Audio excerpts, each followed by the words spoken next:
Урматтуу президент Садыр Нуркожоевич, мен Жамангулова Кыял Шактыбековна 2008-жылы Карачал айыл өкмөтүнөн Жаңы Арык айылынан 12 соту жер участогун сатып алгам. 2010-жылы мен ошол жерге үй салайын деп Россияга иштеп кеткенмин, акча топтоп келип. Ал кезде айыл өкмөтү Өмүрбек Тамаев деген киши болчу. Мен Россиядан келип үй баштайын деп келсем, ал жерим башка бирөөгө сатылып кетиптир.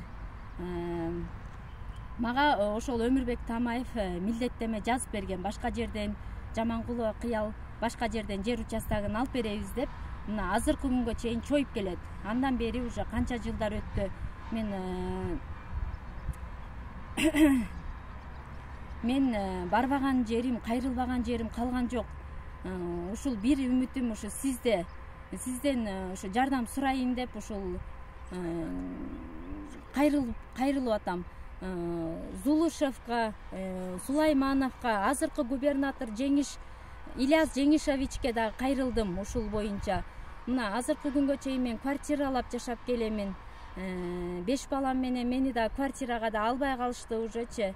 Балдарым да ооруса, ошон үчүн мен акыркы үмүтүм ушу сиздерден күтөт элем. Эч жерден чечим да чыкпай койду.